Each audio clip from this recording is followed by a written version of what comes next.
Hello guys, आप सबका मेरे चैनल संस्कृत पी में स्वागत है। संस्कृत संबंधी कक्षा 10 का जो प्रथम पाठ है उसे ध्यान से समझो। मेरे चैनल को आप सब सब्सक्राइब करें और लाइक करें और मुझे सुझाव दें कि मैं भविष्य में बढ़िया से बढ़िया बताऊं इसके बारे में। आप मुझे सुझाव दें। संस्कृत का पाठ नंबर 1 संस्कृत जो सेमुसी है कक्षा 10 पाठ्य पुस्तक का नाम। बोर्ड आजकल इस प्रकार के प्रश्न दे रहा है। सबसे पहले तो पाठ्य पुस्तक का नाम शॉर्ट प्रश्न देता है। जो अब नया टेस्ट पेपर आए हैं, नया जो ब्लूप्रिंट आया है उसमें छोटे प्रश्नों का अंक ज्यादा निर्धारित कर दिया, इसलिए बोर्ड सबसे पहले छोटे प्रश्नों पर ध्यान दे। तो हमारी जो पाठ्य पुस्तक है उसका नाम सेमुसी द्वितीय भाग। जो कक्षा 10 की संस्कृत की पाठ्य पुस्तक है उसका नाम सेमुसी द्वितीय भाग। इस पाठ को आप देखेंगे तो एक पैनिक बटन है। कौन सा बटन? Panic button. यहाँ से इस एरिया से आप हाफ नंबर यानी 5 नंबर का अगर प्रश्न पत्र में ये है तो यहाँ से आप 2.5 नंबर प्राप्त कर सकते हैं। ये एक पैनिक बटन है। पैनिक बटन में देखो नंबर 1 का बटन है। जो हमारा जो प्रथम पाठ है उसका नाम क्या है? सूची पर्यावरण। जो प्रथम पाठ है उसका नाम सूची पर्यावरण। पैनिक बटन नंबर 1 सूची पर्यावरण पाठ के लेखक हैं, जो लिखने वाले हैं उनका नाम क्या है? प्रोफेसर हरिदत्त शर्मा। ये शर्मा जी हैं और प्रोफेसर हैं। क्या है? प्रोफेसर एक डिग्री होती है। तो प्रोफेसर हरिदत्त शर्मा जी हैं और इनका नाम है हरिदत्त। प्रोफेसर साहब है ये। नंबर 2 का पैनिक बटन देखो। हरिदत्त शर्मा की जो रचना है, जो इसकी किताब है लसल लतिका। ध्यान से देखो बच्चों, लसल लतिका जो इनकी रचना है वहां से जो हमारी पाठ्य पुस्तक सेमुसी द्वितीय भाग है उसका पहला पाठ संकलित किया गया है अर्थात लिया गया है। लसल लतिका जो पाठ्य पुस्तक है उससे संकलित किया गया है अर्थात लिया गया। 3 नंबर का पैनिक बटन देखो। ये बटन है। इस एरिया से आप ज्यादा से ज्यादा नंबर 10 नंबर का अगर है तो 5 नंबर यहाँ से प्राप्त करें। तीसरा पैनिक बटन है कि यह एक गीति काव्य है। कैसा काव्य है ये? गीति काव्य। देखो नंबर 1 पर देखो प्रोफेसर हरिदत्त शर्मा। 1 नंबर का बटन बता रहा है प्रोफेसर हरिदत्त शर्मा हमारा जो प्रथम पाठ है सूची पर्यावरण उस पाठ के लेखक है। नंबर 2 पर देखो पैनिक बटन लसल लतिका प्रोफेसर हरिदत्त शर्मा की रचना है। ये देखो ये इनसे जुड़ी हुई है। हरिदत्त शर्मा से कौन जुड़ी हुई है? लसल लतिका। क्योंकि हरिदत्त शर्मा की जो रचना है, जो इसकी किताब है, वो उसका नाम क्या है? लसल लतिका। और हरिदत्त शर्मा किनसे जुड़े हुए हैं? हरिदत्त शर्मा सूची पर्यावरण जो पाठ है उससे जुड़े हुए हैं। तो हमारी जो और ये सूची पर्यावरण पाठ है, ये पाठ नंबर हमारी जो पाठ्य पुस्तक है सेमुसी, पाठ्य पुस्तक का नाम है सेमुसी द्वितीय भाग, उनसे जुड़े हुए हैं। देखो क्रम से देखो, आप यहाँ से शुरू हो रहा है, ये इनसे जुड़ा हुआ है, ये इनसे जुड़े हुए हैं और ये इनसे जुड़े हुए हैं। एक क्रम चल रहा है। 3 नंबर का बटन देखो लसल लतिका गीति काव्य गद्य काव्य पद काव्य गीति काव्य।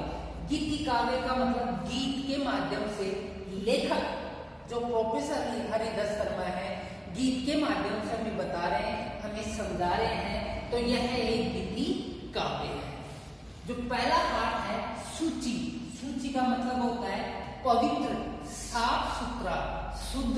सूची का मतलब पवित्र, साफ सुथरा, शुद्ध।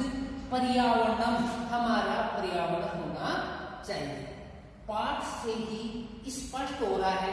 पाठ को देखते ही आप अंदाजा लगा सकते हैं इस पाठ में पर्यावरण के बारे में है। पर्यावरण में लेखक छात्रों को, सभी मानव जाति को संदेश दे रहा है, समझा रहा है कि पर्यावरण को क्या रखना चाहिए, साफ सुथरा पवित्र रखना चाहिए। जो हमारी पाठ्य पुस्तक है कक्षा 10 की, बहुत बार, अनेक बार जब आपका टारगेट संस्कृत में 100 में से 100 नंबर लाने का हो और बोर्ड घुमा के जब प्रश्न पत्र दे, घुमा के प्रश्न दे, तो उसमें ये भी पूछ सकता है कि कक्षा 10 हमारी जो 10 है उसकी पाठ्य पुस्तक का क्या नाम है। सेमुसी द्वितीय भाग है। हमारी जो पाठ्य पुस्तक है उसका नाम सेमुसी द्वितीय भाग है। उससे प्रथम पाठ, जो पहला पाठ है, बहुत बार, अनेक बार प्रश्न इस प्रकार का आता है बोर्ड में कि प्रथम पाठ है नाम किम अस्ति, पहले पाठ का नाम क्या है। तो पहले पाठ का नाम क्या है, सूची पर्यावरण। और सूची पर्यावरण पाठ का क्रम कौन सा है। अनेक बार क्रम संज्ञा पूछ लेता है कि सूची पर्यावरण पाठ है, उसकी क्रम संज्ञा था कौन से क्रम पर है, पहला पाठ है, दूसरा पाठ है या तीसरा पाठ है, ये कौन सा पाठ है, प्रथम पाठ। सूची पर्यावरण, सूची का मतलब पवित्र साफ सुथरा हमारा पर्यावरण होना चाहिए। तो ध्यान दें, नंबर 1 पर हमारी पाठ्य पुस्तक का क्या नाम है, सेमुसी द्वितीय भाग है। कक्षा 10 की जो संस्कृत की किताब है उस किताब का नाम सेमुसी द्वितीय भाग। पहले पाठ का नाम सूची पर्यावरण। बटन यहाँ से शुरू हो रहा है, देखो इस एरिया से, जो ये एरिया है, ये रेड एरिया, इस एरिया से आप ज्यादा से ज्यादा नंबर प्राप्त करेंगे, क्योंकि यह एरिया है पूरे पाठ को सरल कर रहा है, पूरे पाठ को समझा रहा है। तो पाठ नंबर जो सेमुसी द्वितीय भाग है उसका जो पहला पाठ है उसका नाम क्या है, सूची पर्यावरण। सूची पर्यावरण पाठ का क्रम कौन सा है, प्रथम पाठ। ध्यान दें, उसके बाद में यहाँ देखो, बटन देखो, इस पाठ के लेखक का नाम क्या है, प्रोफेसर हरिदत्त शर्मा। शर्मा जी हैं, हरिदत्त इनका नाम है। प्रोफेसर एक डिग्री है, जैसे कॉलेज में जो पढ़ाते हैं, कॉलेज में होते हैं प्रोफेसर, शास्त्री, शिक्षा शास्त्री, आचार्य, ये सब डिग्री है। तो इस हरिदत्त जी है, इनकी डिग्री क्या है, प्रोफेसर। क्या है ये, शर्मा। कौन से पाठ के लेखक है ये, सूची पर्यावरण। सूची पर्यावरण पाठ है उसके लेखक है। और इनकी रचना अर्थात इन्होंने एक किताब लिखी, उस किताब का नाम क्या है, लसल लतिका। देखो बच्चों, इनकी किताब का नाम क्या है, लसल लतिका। और लसल लतिका क्या है, गीति काव्य। क्या है, गीति काव्य। तो ध्यान दें, यह एक क्रम चल रहा है। नंबर 1 पर कौन सा क्रम है, यहाँ देखो मैं टिक कर रहा हूँ, इनको टिक कर रहा हूँ। ध्यान दें, नंबर 1 पर सेमुसी द्वितीय भाग, नंबर 2 पर प्रथम पाठ, कौन, कक्षा 10 का प्रथम पाठ। नंबर 3 पर देखिए पाठ का नाम सूची पर्यावरण। नंबर 4 पर आओ, सूची पर्यावरण जो पाठ है इसके लेखक का क्या नाम है, professor Haridatt Sharma. Professor Haridatt Sharma. Number 5 पर आइए, नंबर 5 पर प्रोफेसर हरिदत्त शर्मा की जो रचना है, जो किताब है, उसका नाम लसल लतिका। 6 नंबर पर आइए, 6 नंबर पर लसल लतिका क्या है, गीति काव्य। लसल लतिका क्या है, गीति काव्य। सूची पर्यावरण, हमारा पर्यावरण क्या होना चाहिए, साफ सुथरा पवित्र होना चाहिए। ध्यान दें, श्लोक नंबर 1 देखो, श्लोक नंबर 1, अत्र, अत्र यानी यहाँ पर, अत्र यानी यहाँ पर, जीवितम, जीवितम का मतलब जीवन, दुर्वाय का मतलब दुष्कर, कठिन, जातम यानी हो गया। यहाँ पर मानव जाति है, उसका जीवन क्या हो गया, कठिन हो गया। एव एक अव्यय है, एव यानी इसलिए प्रकृति शरणम, प्रकृति की शरण में जाना चाहिए। प्रोफेसर हरिदत्त शर्मा मानव जाति को कहाँ ले जा रहा है, प्रकृति शरण में, कौन सी शरण में? प्रकृति की शरण में जाना चाहिए। अत्र, अत्र यानी यहाँ, जीवितम जीवन, दुर्वय यानी दुष्कर या कठिन, जातम यानी हो गया।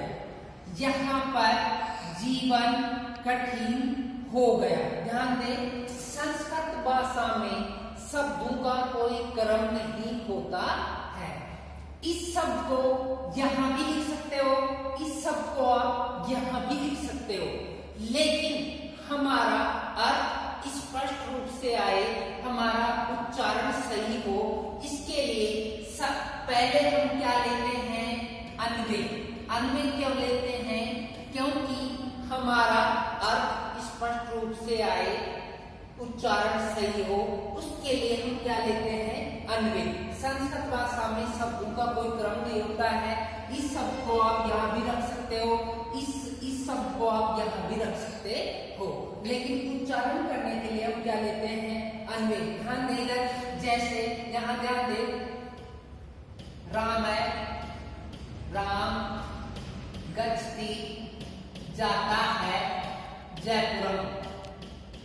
जैसे एक शब्द है, मान लो राम जाता है जयपुर, लेकिन यह अर्थ स्पष्ट रूप से नहीं आ रहा है। इसका अर्थ मान लो संस्कृत के लिए मान रहे हैं, इस वाक्य को संस्कृत के लिए मान रहे हैं, इसका अर्थ स्पष्ट रूप से नहीं आ रहा है, तो अर्थ को स्पष्ट रूप से लाने के लिए अन्वय लेते हैं। जब आप इसका अन्वय लेंगे तो अन्वय किस प्रकार से होगा?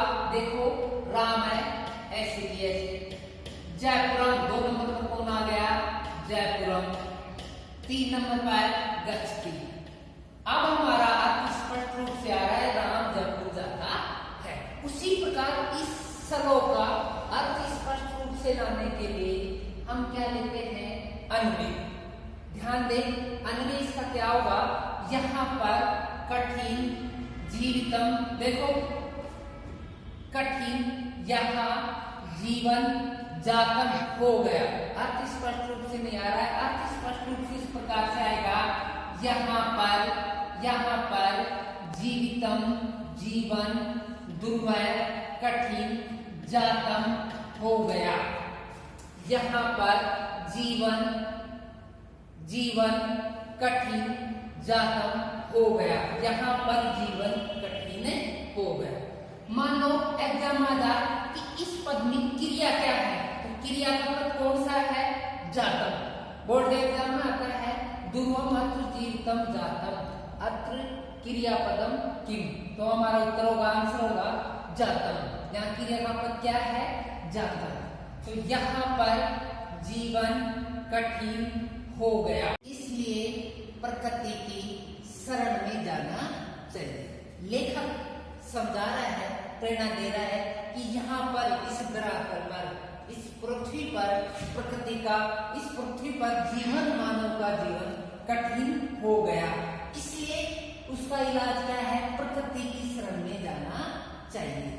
मानव को इसलिए प्रकृति की शरण में जाना चाहिए। छात्रों को सलाह दे रहा है, मानव जाति को लेखक समझा रहा है, लेखक हरिधर शर्मा जी समझा रहे हैं कि यहाँ पर जो एक पृथ्वी है, जो एक धरातल है, उस पर मानव का जीवन कठिन हो गया, इसलिए प्रकृति की शरण में जाना चाहिए। जैसे आपको बुखार हो जाता है तो आप डॉक्टर की शरण में जाते हो, इसलिए इलाज क्या है? इसलिए मानव को प्रकृति की शरण में जाना चाहिए। आगे देखो, महानगर मध्य, लेखक सीधा जो बड़े नगर है, महा यानी विशाल, जो बड़े हैं, जिनकी आबादी ज्यादा है, महानगरों के बीच में, लेखक सीधा में कहाँ ले जा रहा है? महानगरों के मध्य यानी बीच में। लेखक सीधा महानगरों के बीच में हमें ले जा रहा है कि जो बड़े नगर हैं, जिनकी आबादी ज्यादा है, तो बड़े नगरों के बीच में कालाय चक्रम, काला चक्कर, कालाय चक्रम, चक्कर है लेकिन काला। ब्लैक का मतलब नुकसान, ब्लैक कलर है, नुकसानदायक मानते हैं, कहते हैं ना कि सनी लग गया, काला तेल चढ़ाओ, तो ब्लैक कलर नुकसान करता है, अर्थात ये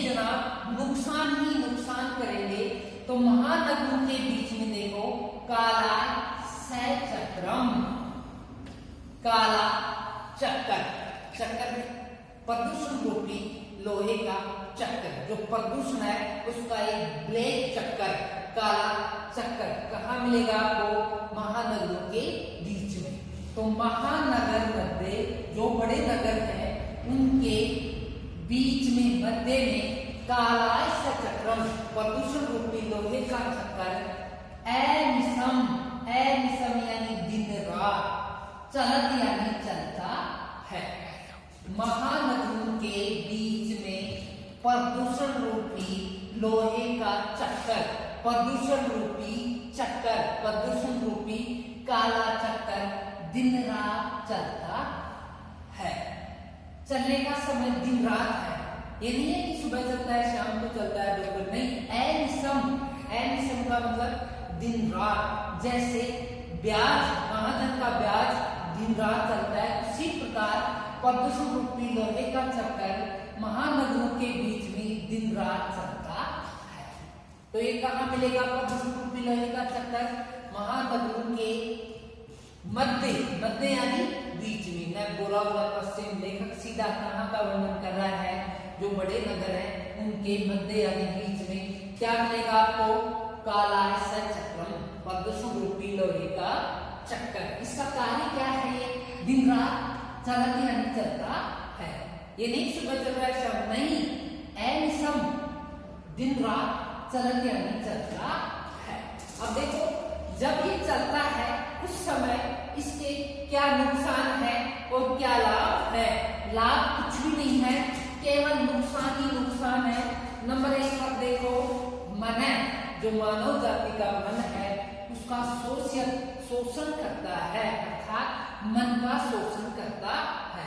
मन का शोषण का मतलब जो हमारा मन है वो शांत नहीं रहता है, मन सही नहीं रहता है। दैनिक प्रक्रिया में जो मन है, अगर महानगरों के बीच में जाएंगे तो आपको इस प्रदूषण के अंदर रहना पड़ेगा। ये काला चक्र है प्रदूषण रूपी, उससे मन का शोषण करता है। शोषण जानते हो आप? जैसे बाल मजदूरी, बहुत से बड़े बड़े उद्योग फैक्ट्रियां हैं, छोटे बच्चे हैं, उनसे उनका शोषण होता है, उनसे मजदूरी कराते हैं। वैसे शोषण कौन कर रहा है? यहाँ कार्य का करने वाला कौन है? काला सचक्रम।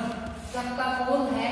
काला सचक्रम। ये नहीं तो कुछ भी नहीं। तो ये जनाब जहां मिलेंगे, कहाँ मिलेंगे आपको? महानगरों के मध्य, महानगरों के बीच में मन का क्या करते हैं? शोषण। नंबर 1 पर क्या नुकसान है इसका? मन का शोषण करता है। तन यानी शरीर, जो शरीर है, पेश यानी पीसता हुआ, शरीर को पीसता है और मन का क्या करता है? शोषण। सदा, एक दिन की बात नहीं, 2 दिन की बात नहीं, सदा यानी हमेशा, हमेशा, हर रोज, प्रतिदिन। वक्रम उल्टा, वक्रम यानी उल्टा टेढ़ा, भ्रमति यानी घूमता है या चलता है। हमेशा उल्टा घूमता है। कौन घूम रहा है उल्टा? काला सचक्रम। सीधी चाल नहीं, उल्टी चाल चलता है, अर्थात शनि वाली उल्टी चाल। उल्टी चाल का मतलब नुकसान ही नुकसान होना। तो हमेशा वक्रम यानी उल्टा, भ्रमति यानी घूमता है, अर्थात चलता है। नंबर 1 नुकसान मन का शोषण। नंबर 2 पर शरीर को पीसता है। नंबर 3 पर हमेशा उल्टा घूमता है, अर्थात चलता है। भ्रमति क्या है? क्रिया। दुर्दावंते 10 में अमुना, अमुना यानी इसके, अमुना कौन है? काला सचक्रम। अमुना यानी इसके, दुर्दांते दसने, दसने का मतलब दांत, दुर्दांते का मतलब भयंकर। दांतों की क्या विशेषता है? भयंकर। जैसे कहते हैं ना कि मेरे सपने में राक्षस आया। दादा नानी से आपने कहानी सुना होगा कि एक राक्षस था मेरे सपने में और उसके भयंकर दांत थे। तो दांत साधारण नहीं, दांत अलग है। दांतों की क्या विशेषता है? भयंकर। इसके भयंकर दांत है। काला सचक्रम, साधारण दांत नहीं है, भयंकर दांत है, अलग ही दांत है। तो इसने भयंकर, दुर्दांत यानी भयंकर, दसने यानी दांत, इसने भयंकर दांतों से, इसके भयंकर दांतों से जन गठनम, जन यानी मानव को, विष्णु यानी निगलना, अर्थात मानव का विनाश एवं ही शायद होगा। इसके भयंकर दांतों से मानव का विनाश ही होगा। सूची पर्यावरण, हमारा पर्यावरण साफ सुथरा होना चाहिए। तो देखो कालाश का चक्र हमेशा कैसा चलता है, ये उल्टा। इसकी चाल कैसी है, कालाश का चक्र प्रदूषण रूपी जो लोहे का चक्र है वो हमेशा उल्टा चलता है। मानव जाति है, उसके मन का क्या करता है, ये शोषण, शरीर को क्या करता है, पीसता है, हमेशा उल्टा घूमता है। दांत भयंकर किसके हैं, भयंकर दांत प्रदूषण रूपी लोहे के चक्कर। भयंकर दांतों से क्या कर रहा है, ये गन्ना थोड़ी चबा रहा है, मानव जाति का क्या कर रहा है, विनाश। इसके भयंकर दांतों से मानव जाति